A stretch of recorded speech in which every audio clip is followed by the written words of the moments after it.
জীবনে নীলাদ্রিপুরের রাস্তা আবার ভালো, পাকা রাস্তা। কেমনে যাবেন এখানে? ভাই এদিক দিয়ে যান।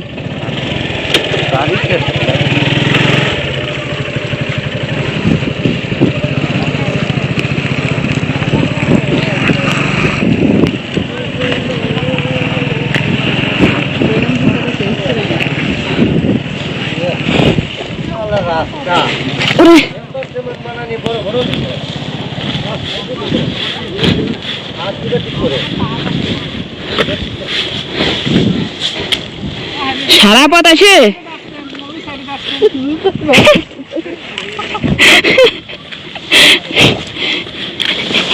মজা নিস নে, বুঝলি?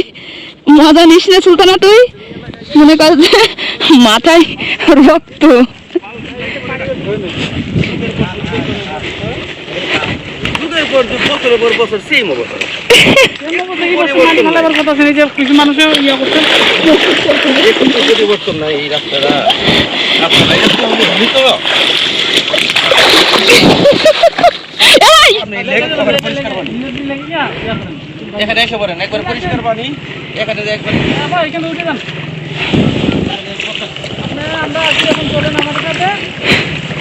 আপনারা আসেন বলে আমার এখানে আসা হলো, নাহলে আজকে রাস্তায় থাকতে হতো।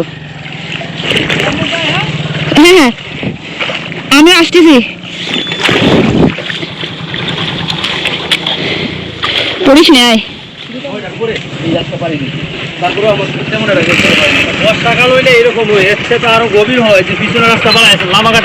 আমি তো পুকুরে পড়ে গেলাম, ভাবতেছি আপনি চলে গেলেন আগে, পুকুরতে উঠবে কিটা, পুরো হাবুডুবু খাইছি দুজন।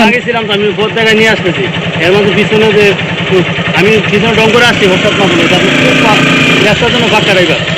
আমরা হিমশিম যাবে 24 ঘন্টায় রাস্তা চলে, কিন্তু আমরা আপনার তো জানো না ড্রাইভার হইলো ওই যে এগুলা লাঠিনার করে, আর আপনার গাড়ি তো ওইগুলো যে পাক্কা রাস্তার গাড়ি।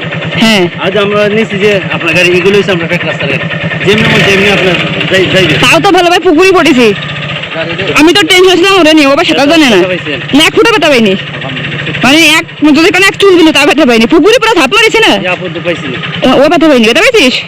তবে আপু আপনি ভুল করছেন, আপনার জমির দিকে সুনামগঞ্জ দিকে আসতেন, ব্রাহ্মণবাড়িয়া সিলেট বিভাগে ভাই আমি তো দেখছি, আমি তো জানি না, আমি গুগল দেখে আসছি, কারো জিজ্ঞাসাও করিনি।